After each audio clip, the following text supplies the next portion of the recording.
All right. In this module, we're going to kind of use some of the techniques that we've learned and look at cooling of an alloy, particularly this isomorphous alloy. All right.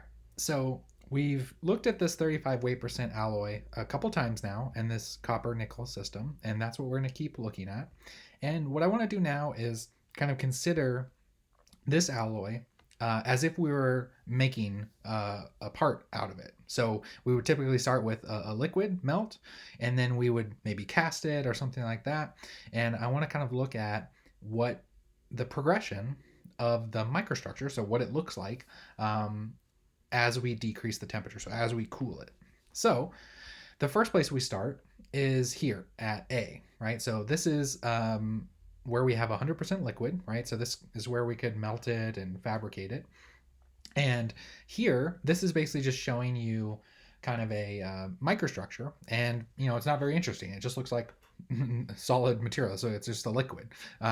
So that's all that's happening here. And that would continue in this whole progression if we decrease the temperature up until the point where we reach this line.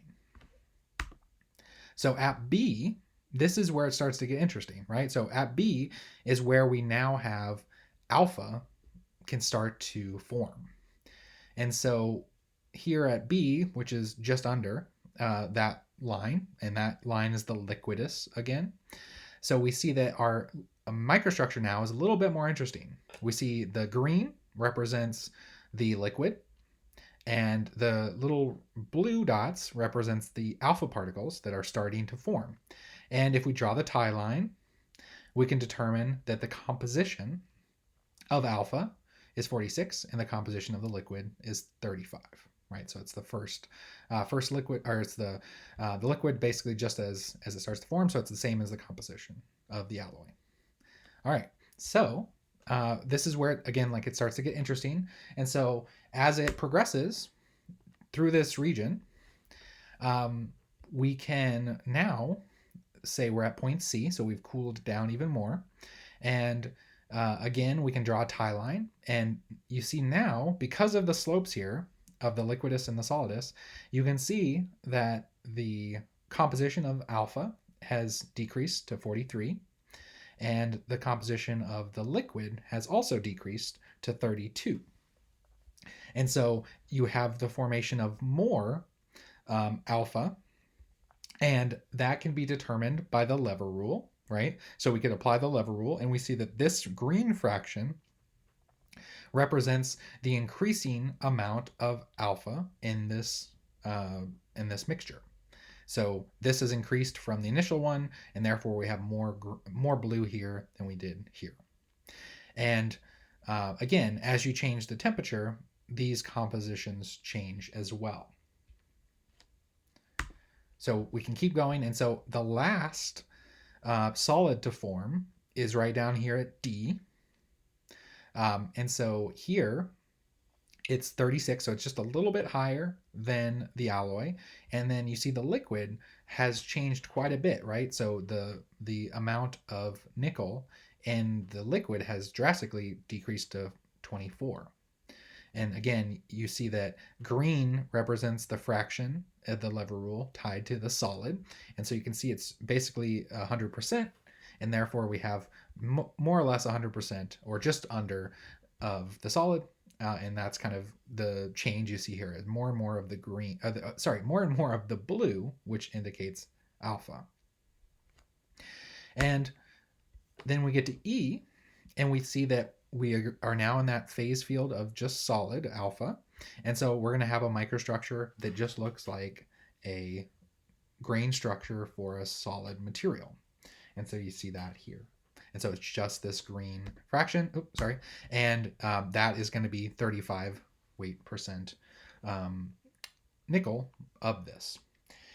And what this is showing you is if we follow this progression, using the phase diagram, right? The phase diagram is equilibrium. So every time we change temperatures, we have to wait enough time for it to equalize, right? So just back to the sugar water example, if you don't allow sugar and water to come to equilibrium, there could be some phase that's not supposed to be there based on the phase diagram. So what we would have to do is, if we want to go from A to B, we would have to change temperatures and wait for a long enough time where everything is at its steady state. So that means that the liquid has changed, or the liquid hasn't really changed here, but the is allowed this small amount of solid to form, and all the changes have occurred. Same thing if we go from B to C, we have to allow time for the liquid to change composition from 35 to 32 by forming more solid, and the solid also changes composition. So the solid has an initial composition of 46, but we have to allow it to equalize, and now the solid should have 43. So there has to be diffusion that occurs, and so this isn't going to be instantaneous, right? So when we talk about equilibrium cooling, each one of these decreases in temperature, we have to wait an basically indefinite amount of time for that to occur. And so you can imagine that this is not practical, and this is not always what happens in real materials. So with that, let's look at the other scenario where we have more rapid cooling.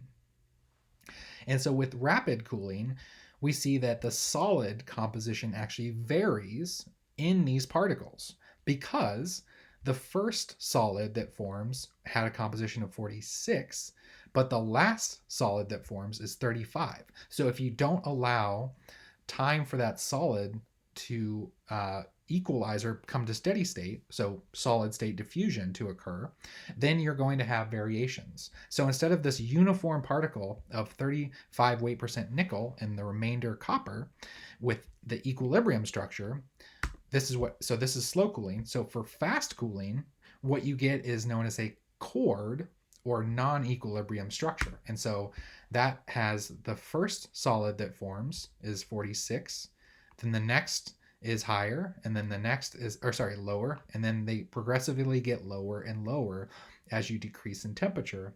And so you see this chord structure. It almost looks like one of those jawbreakers, right? If you're familiar with that. And so the composition starts out high and goes to low. So this is if you don't allow that redistribution of copper and nickel into the solids and liquids that we see in the equilibrium case, right? So this is more practical, right? A faster cooling rate where solid diffusion does not happen is more practical. You really have to allow things to equalize. So it may take hours or days even for that to occur.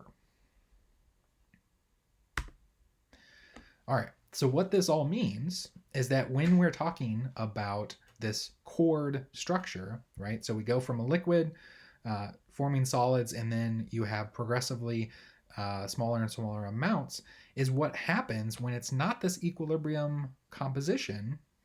If it has this chord structure, what it means is that the actual mean composition of alpha can be higher than equilibrium. So the equilibrium is 35, but we can see, because of this chord structure, and you don't allow for this redistribution of the components, that our endpoint here can actually be, so at E prime here, you see that the final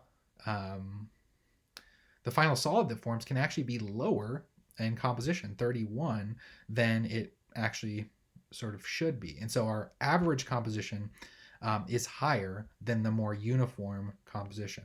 And that also has an effect of solidification completing at a lower temperature. So instead of completing here at D prime, it actually completes at E prime.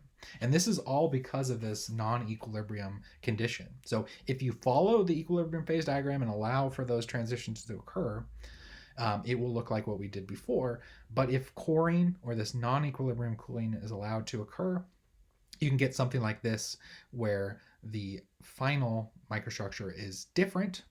So it's higher than equilibrium and it solidifies at a lower temperature. So it really affects the solidification process if we don't allow those transitions to fully come to equilibrium.